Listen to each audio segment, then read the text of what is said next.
Bismillahirrahmanirrahim. Assalamualaikum warahmatullahi wabarakatuh. Perkenalkan, saya Anwar Effendi, dosen program studi Teknik Sipil, Fakultas Teknik Universitas Muhammadiyah Mataram, ingin menyampaikan pernyataan diri dosen dalam unjuk kerja Tridharma Perguruan Tinggi atau biasa disingkat PDD UK PPT bidang pengajaran. Di sini saya akan menyampaikan terkait bidang pengajaran pada mata kuliah yang saya ampu, yaitu perancangan perkerasan jalan. Adapun yang ingin saya sampaikan, yang pertama terkait deskripsi dan tujuan mata kuliah, yang kedua capaian pembelajaran, yang ketiga materi pembelajaran, yang keempat sistem pembelajaran, yang kelima metode pembelajaran, yang keenam sistem penilaian, dan yang ketujuh interaksi dosen dengan mahasiswa.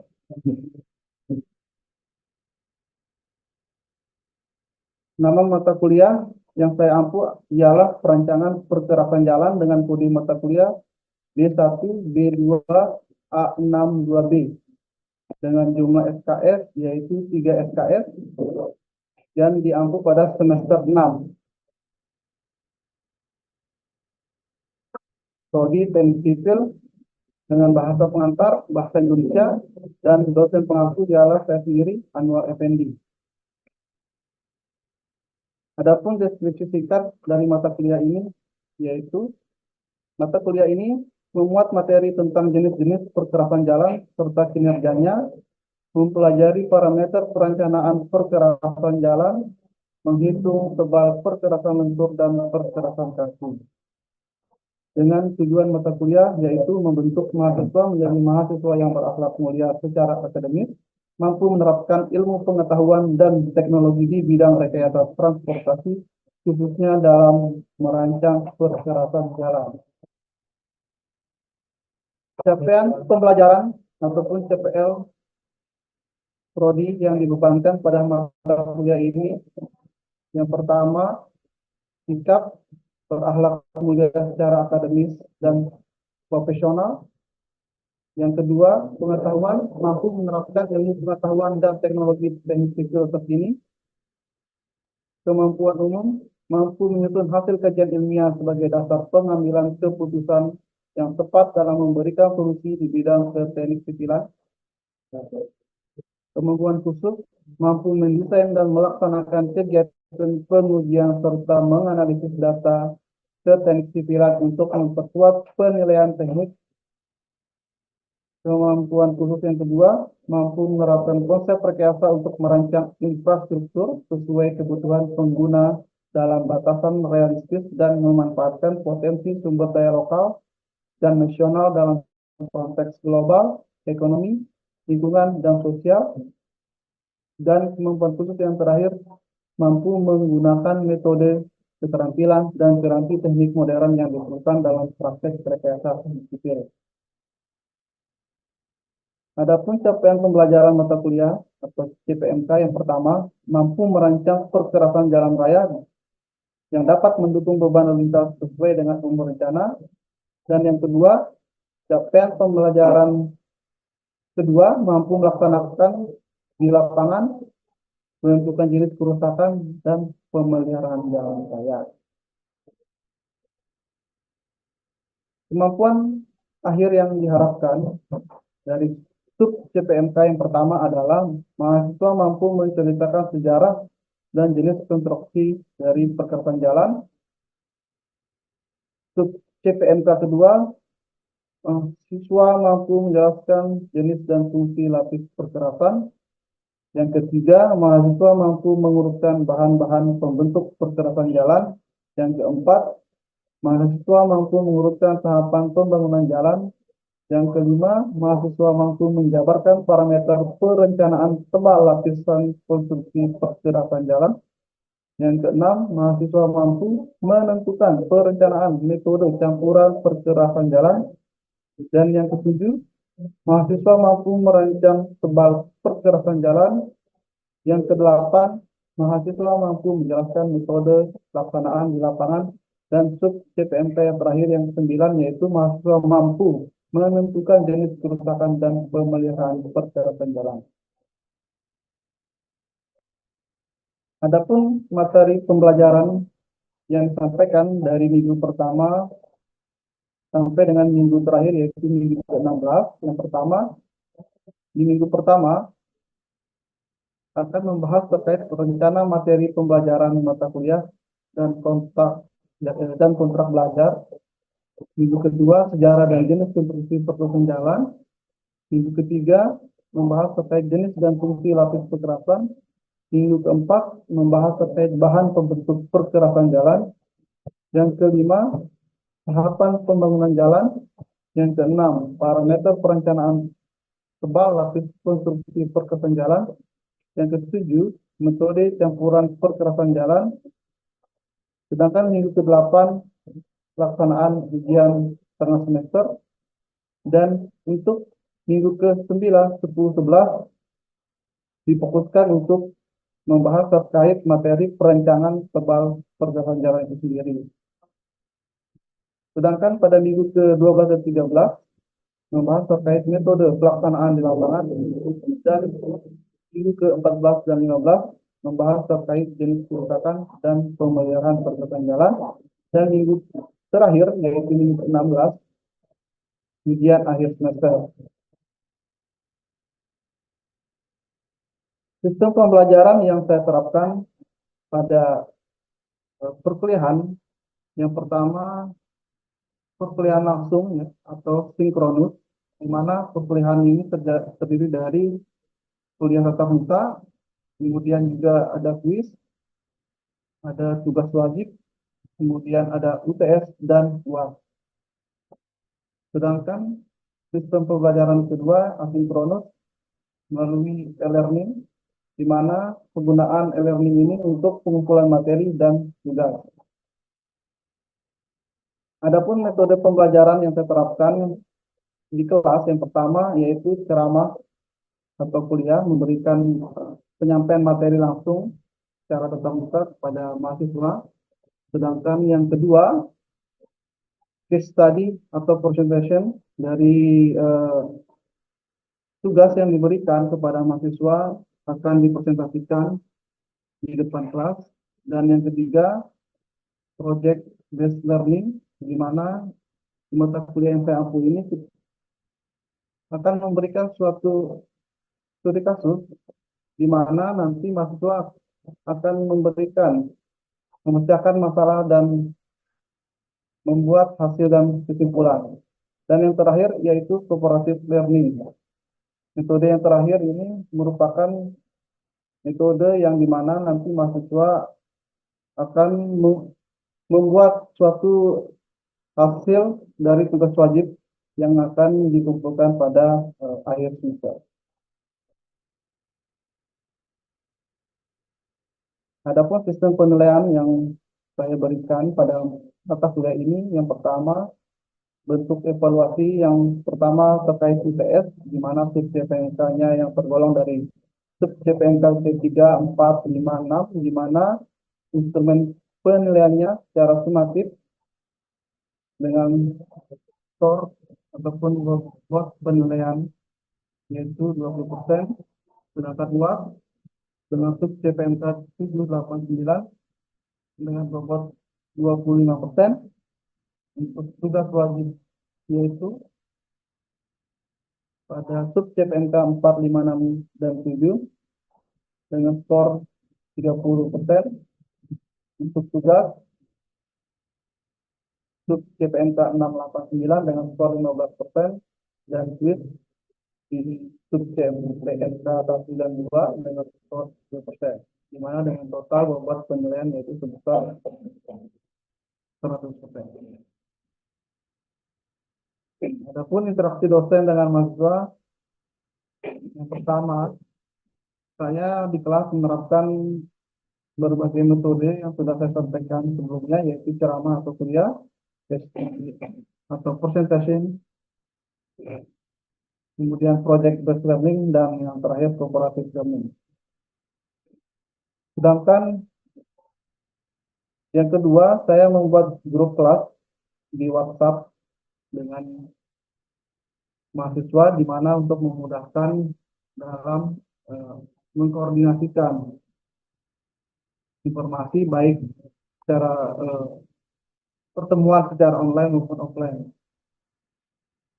Dan yang terakhir, membuat jadwal konsultasi khusus di luar jam mata kuliah, di mana saya menyediakan waktu bagi mahasiswa yang ingin berkonsultasi terkait mata kuliah perencanaan perkhidmatan jalan di luar jam mata kuliah.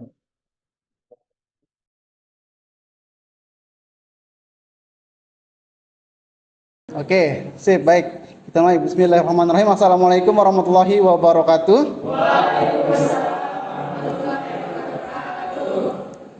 Oke, alhamdulillah, puji syukur kita panjatkan kehadirat Allah Subhanahu wa taala karena pada hari ini kita dapat berkumpul kembali ya pada mata kuliah PPJ ya, perancangan perkerasan jalan. Jadi minggu yang sebelumnya kita sudah sempat menyampaikan terkait perkerasan lentur ya. Nah, di minggu kali ini akan kita lanjutkan gimana sih caranya ataupun prosedur daripada desain perkerasan lentur itu sendiri. Akan tetapi sebelum kita mulai, angka lebih baiknya kita berdoa terlebih dahulu ya, supaya proses perkuliahan kita berjalan dengan lancar. Berdoa dimulai.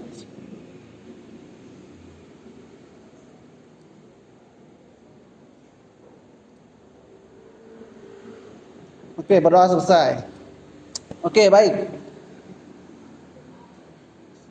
Silakan untuk absensi ya, jangan lupa di absen di situ ya. Sambil mengisi absensinya ya, saya ingin mengulas kembali gitu ya. Kira-kira jenis perkerasan lentur yang kalian ketahui, yang kita pelajari di pekan sebelumnya itu apa aja jenis-jenis dari perkerasan lentur? Ada yang tahu enggak? Oke, yang pertama autostone, kemudian apa lagi? Latasir, kemudian apa lagi? Las butak, kemudian apa lagi? Aspal makadam. Ada lagi? Burda bertu ya. Dan lain-lainnya ya. Oke, baik. Nah, jadi dari beberapa perkerasan lentur yang sudah saya sampaikan ya pada pekan sebelumnya itu, sekarang kita ingin tahu nih bagaimana sih caranya kita mau mendesainnya seperti itu. Kira-kira nanti untuk lalu lintas di jalan apa, di jenis jalan yang mana yang cocok akan kita gunakan seperti itu. Nah, di pertemuan kali ini ya bisa dilihat pada slide-nya bahwa ada 10 ya prosedur desain daripada perkerasan lentur. Nah, yang dimana ini bersumber dari Bina Marga ya tahun 2017. Nah, nanti bisa kalian download terkait aturan terbaru ya, yang dimana aturan Bina Marga ini merupakan yang terbaru tahun 2017, di mana judulnya Manual Desain Perkerasan Jalan ya, atau MDPJ tahun 2017. Nanti kalian bisa download di Google ya, seperti itu. Nah, di sini saya sudah sedikit merangkum ya, di mana perkerasan lentur itu yang pertama kali yang akan kita rencanakan dan kita tentukan adalah pertama di sini umur rencananya di situ ya. Umur rencana ini ada pada tabel 2.1 terkait umur rencana perkerasan pada bab 2.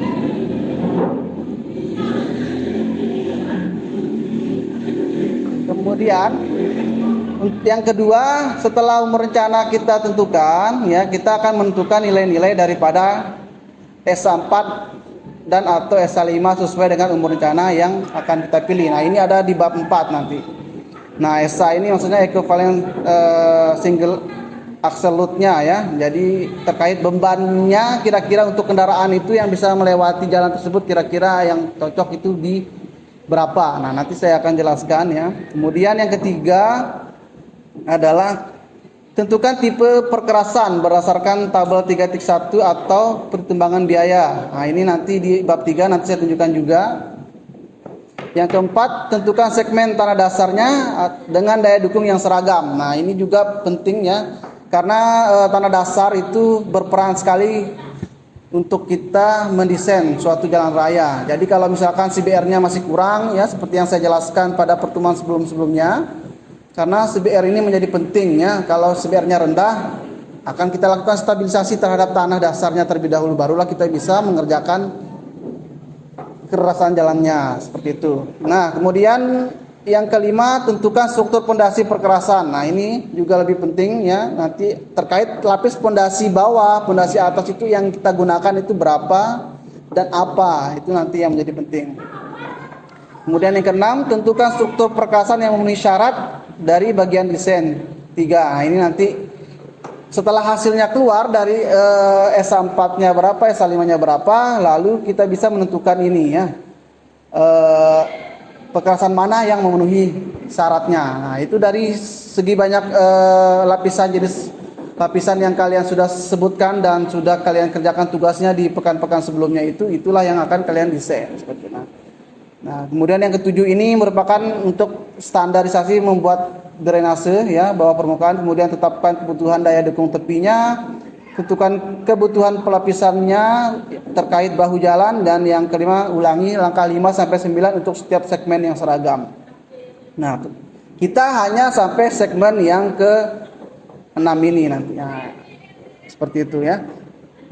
Nah, oke, kita lanjutkan ya terkait pembahasan tugas wajibnya. Nah, ini dia alur daripada tugas wajibnya nanti ya, yang akan kalian kerjakan ya. Jadi tugas ini yang pertama akan kalian cari adalah data lalu lintas harian rata-rata. Nah, ini yang akan kalian survei ya, seperti itu.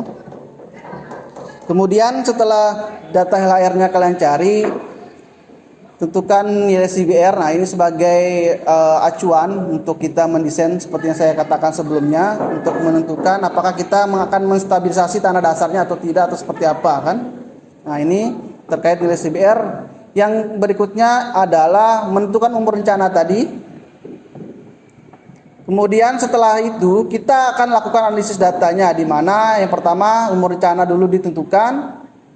Kemudian mencari faktor pengali pertumbuhan lalu lintasnya, kemudian menentukan nilai distribusi dari lajur dan distribusi arah DL dan DD-nya. Yang keempat, menentukan nilai VDF, vehicle damage factor-nya, atau kerusakan yang diakibatkan oleh kendaraan, dan yang terakhir yaitu menghitung nilai CESA-nya ya. CESA Cumulative Equivalent Standard Axle itu ya, nanti dicari di akhir seperti itu. Nah, barulah kalian nanti menentukan CESA 4 dan CESA 5 ini nanti berdasarkan perhitungan tabel yang akan saya tunjukkan di slide berikutnya, dan terakhir mendesain terbal perkerasan. Jadi inilah output terakhirnya nanti ya yang akan kalian kerjakan. Nah, untuk desain tebal perkerasan itu sendiri bisa dilihat. Nah, ini secara garis besar ya, tipikal dari perkerasan lentur itu sendiri. Yang lapis pondasi paling atas itu ya LFA kelas A atau CTB dipakai, atau yang LFA kelas B itu yang digunakan. Kemudian di bawahnya adalah tanah dasar. Nah, sedangkan lapis permukaannya menggunakan ACWC, ACBC, dan ACBS. Nah, ada yang ingat kira-kira ACWC itu apa? ACBC apa? Siapa kira-kira yang masih ingat di pertemuan sebelumnya? Kira-kira ACWC apa? ACBC itu apa? Satu orang mungkin yang mengingat di pertemuan sebelumnya ya. Kira-kira di lapis permukaan yang atas ini ACWC itu apa, ACBC itu apa, seperti itu kira-kira. Aspal ACBC itu aspal konkret binder course, itu lapisan yang merupakan bagian dari lapis permukaan di antara lapis aus atau wearing course. Itu Pak. Itu lapisan atau bagian lapis permukaan di antara lapis pondasi atas dengan lapis ausnya Pak, yang bergradasi agregat gabungan rapat atau menor. Itu aja. Ini Pak, terkait ACWC Pak, ini ACWC itu merupakan lapisan aspal beton lapis aus Pak. Jadi ACW itu merupakan salah satu dari 3 lapisan di dalam lapisan aspal beton itu. Yang dimana pada gambar ini kan posisi ACWC itu paling atas Pak. Jadinya itu Pak, lapisan yang terletak posisinya paling atas. Terima kasih ya atas jawabannya ya, kurang lebih seperti itu ya. Jadi fungsinya lapis permukaan itu ada ACWC, ACBS dan ACBC-nya seperti itu. Nah ini juga ya, yang kedua perkerasan lentur pada timbunan. Nah ini kalau kita mau membuat timbunan di tanah dasarnya dulu, perkerasannya hampir sama ya dengan sebelumnya seperti itu. Nah kalau kita menggunakan perkerasan lentur pada galian ya seperti ini ya. Jadi timbunan tanah dasarnya itu yang membedakan ya. Sedangkan untuk jenis perkerasannya itu yang membedakan ya di sini.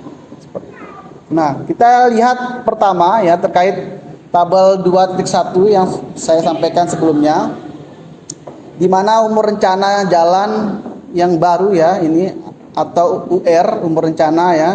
Di sini kalian bisa lihat di tabel. Pertama kita mau desain apa dulu nih? Perkerasan lentur, perkerasan kaku, atau yang mana? Misalkan kita mendesain perkerasan lentur ya. Nanti untuk tugasnya yang ini kita akan mendesain perkerasan lentur. Kita lihat dulu ya. Kita mau umur rencana berapa tahun? Seperti itu ya.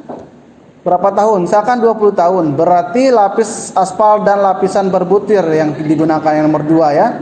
Jadi umur rencana harus memperhitungkan kapasitas jalannya. Nah, ini terhitung kapasitas jalan itu tergantung dari nilai HLR-nya tadi. Nilai lalu lintas harian rata-ratanya yang akan kalian hitung itu ya. Nah, jadi untuk menentukan umur rencana jalan itu harus hitung dulu data HLR-nya. Itu yang akan kalian lakukan pertama ya.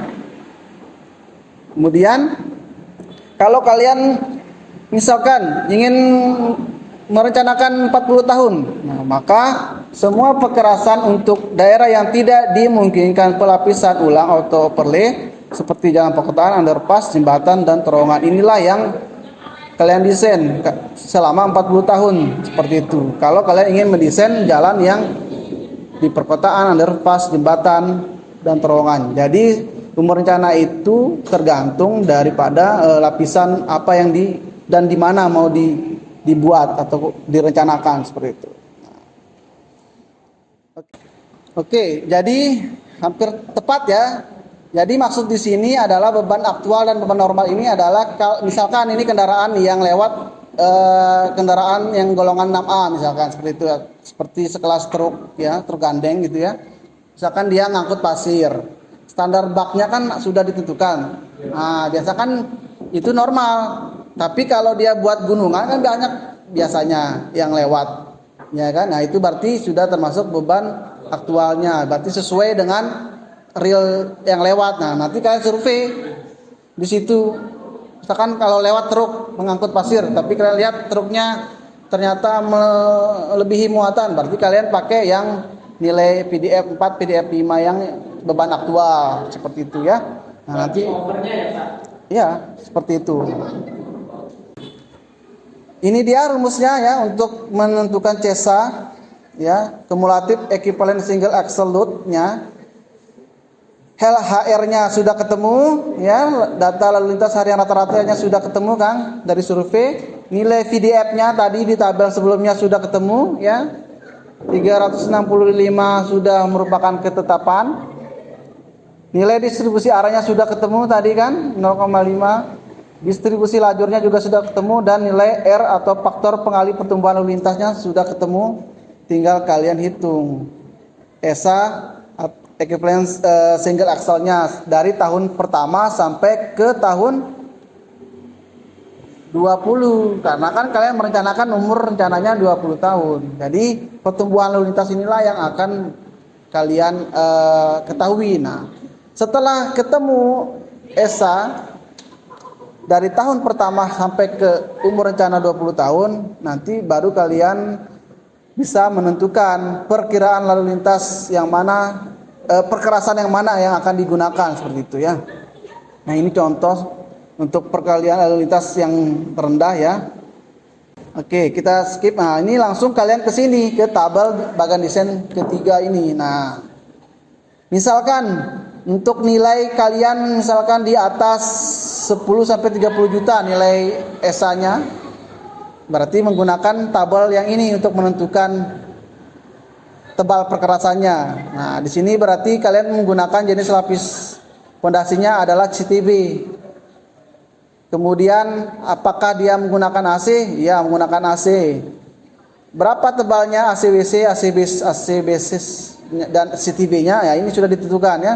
Kemudian pondasi agregat kelas A yang digunakan itu berapa tebalnya? Itu berdasarkan hasil hitungan ini nanti. Gitu. Nilai dari F1, F2, F3, F4, F5 ini nanti. Barulah kalian ketemu, oh ternyata tebal yang harus saya desain di jalan Lembar misalkan ini adalah sekian. Tergantung nilai hasil daripada nilai tabel ini gitu. Nah, kemudian di sini ada catatan ya. Ketentuan struktur pondasi bagian desain 2 ini berlaku ya. Nah, ini yang kedua, CTB mungkin tidak ekonomis. Memang CTB itu merupakan lapis beton semen ya. Nah, inilah yang kalian cari. Yang kalian cari hanya dari 5B sampai ke 7C. Jadi yang ada saja yang lewat saja yang kalian survei gitu. Ya, jadi berdasarkan tabel ini kalian lewat kalian survei nanti disesuaikan dari 5A sampai ke 7C ini mana yang lewat gitu kan. Ini sudah jelas kan mana termasuk bus kecil, bus besar, truk 2 sumbu, truk 3 sumbu, truk gandeng. Nah, mana ya yang sesuai nanti kalian tentukan dengan POM ini gitu ya. Seperti itu. Ada pertanyaan sampai di sini? Terkait ini nanti tugas yang saya akan berikan dikumpulkan 2 minggu lagi berarti. 2 minggu lagi ya. Nah, oke. Ada pertanyaan sampai di sini terkait desain perkerasan lenturnya? Saya tutup dulu kali ya ini ya. Nah, nanti biar enak kita diskusi yang lain. Oke, jadi itulah tugas yang saya berikan ya. Nanti silakan kalian mendesain perkerasan lentur yang mana dan tebalnya berapa yang akan kalian desain nanti. Silakan, panduan dan prosedurnya sudah saya jelaskan ya. Dengan mencari data LHR terlebih dahulu menggunakan POM yang ada di slide berikut ya. Jadi kurang lebih waktunya 2 minggu untuk pengumpulan tugas. Sanggup ya? Siap, kalau begitu saya cukupkan pertemuan pada siang hari ini. Terima kasih. Wassalamualaikum warahmatullahi wabarakatuh. Waalaikumsalam.